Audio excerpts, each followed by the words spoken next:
Hello students, मैं Diwakar Kumar लेफोर्ड international school से।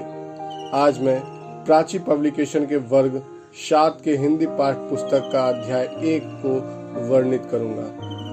उससे पहले अगर आपने हमारे YouTube चैनल को सब्सक्राइब नहीं किया है तो जल्दी करें। आइए सर्वप्रथम हम जानते हैं कि वेद क्या है।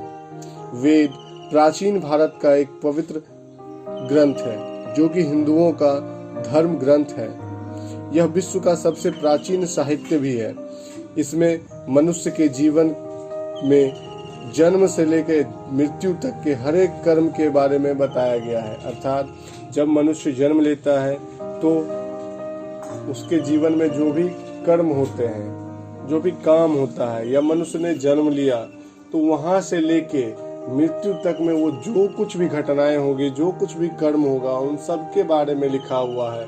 चाहे वो मुंडन संस्कार हो, या औषधि हो, या काम हो, या कुछ भी हो, वो सब के बारे में उसमें जिक्र किया गया है, सब के बारे में बताया गया है। इनके अलावा वेदों को पूरा करने के लिए उपनिषदों की रचना की गई है। विद्वानों ने उपनिषद शब्द की उत्पत्ति को उप जोड़ नी जोड़ सद के रूप में माना है। इसका अर्थ है जो ज्ञान बिना व्यवधान के हमें प्राप्त हो, जो बहुत खास हो और संपूर्ण हो, तथा जो सच्चा हो। अर्थात वह ज्ञान जो गुरु के पास बैठ के प्राप्त किया जाता हो। उपनिषद की भाषा संस्कृत है और ये गद्य तथा पद दोनों में है। इनको वेदांत अर्थात वेदों का अंत करने वाला, यानी कि वेदों को संपूर्ण करने वाला कहा जाता है। उपनिषद प्राचीन भारत के फिलोसफर अर्थात दार्शनिक, जिन्हें ऋषि मुनि भी कहा जाता है, उनके वर्षों के चिंतन मनन का फल है। इसमें ब्रह्मा तथा आत्मा के स्वभाव एवं संबंध का दार्शनिक एवं ज्ञान पूर्वक वर्णन किया जाता है। यह संसार का ज्ञान प्राप्त करवाता है। इसके रचनाकार का कोई खास प्रमाण नहीं है, परंतु यह माना जाता है कि 4 वेदों को पूरा करने के लिए 108 उपनिषदों का निर्माण किया गया, जिसमें से 10 को शंकराचार्य ने लिखा। चलिए अब हम उपनिषद के उन पंक्तियों की ओर चलते हैं। इस पाठ से हमें सद्भाव, सद्बुद्धि तथा सद्कर्म पर चलने का मार्ग दिखाया गया है, जिससे हम अपने तथा विश्व में शांति तथा सुख को स्थापित कर सकें। अर्थात अपने मन के अंदर या अपने आप के अंदर शांति तथा सुख को स्थापित कर सकें। जब हम शांत होंगे तभी हमारा समाज शांत होगा, तभी हमारा विश्व सुखी और शांत रहेगा। पाठ की पंक्तियां कुछ इस प्रकार हैं। हम असत्य से बचे, सत्य पर चले, प्रभु ऐसा दो वरदान, अंधकार से हमें उबारो, ज्योतिर्मय मान कर दो। अर्थात हे प्रभु, हमें ऐसा वर दो कि हम हमेशा सत्य के मार्ग पे चले, असत्य के मार्ग का त्याग करें। अर्थात अच्छे गुणों के साथ आगे बढ़ें तथा बुरे गुणों का त्याग करें। इस बुराई, अज्ञान, कुकर्म के रास्ते पे से हमें हटाओ तथा ज्ञान रूपी प्रकाश से भरपूर साहस तथा आत्मविश्वास लिए सत्य के मार्ग पे चलें। ऐसा दो वरदान हे प्रभु, ऐसा दो वरदान। आगे है, विजय मृत्यु पर प्राप्त हो हमें देव, अमरता का दो वरदान, सत्य मार्ग पर चलकर पाए अमर ज्योति का नया विहान।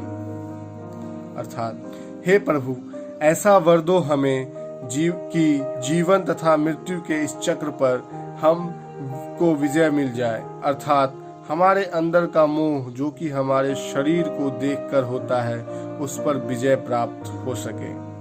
ऐसा अमरता का वरदान दो। हम जानते हैं कि हमारे धर्मों में बताया गया है कि शरीर नश्वर होता है, आत्मा नहीं। अर्थात शरीर का अंत होता है परंतु आत्मा का नहीं। आत्मा अमर है, आत्मा अमर है। आप अगर अच्छे काम करते हैं तो दुनिया भर के लोग आपको याद करेंगे, लेकिन अगर आप बुरे काम करते हैं तो वो आपको भूल जाएंगे। आपके शरीर को कोई भूल सकता है, लेकिन आपके अच्छे कर्म को कोई नहीं भूल सकता। तो यही वहाँ पे कहा गया है कि ऐसा अमरता का वरदान दो कि हम सबके लिए अमर हो जाएं। हमें सत्य के मार्ग पर चलने तथा उस अमर ज्योति को पाने का वरदान दो, जिससे कि हम संसार में एक नया विहान अर्थात सवेरा कर सकें। ऐसा दो वरदान प्रभु, ऐसा दो वरदान। आगे है, शांति और सुख मिले सभी को, सबका जीवन मंगलमय हो, नहीं दुखी कोई भी जन हो, नहीं किसी का कोई भय हो।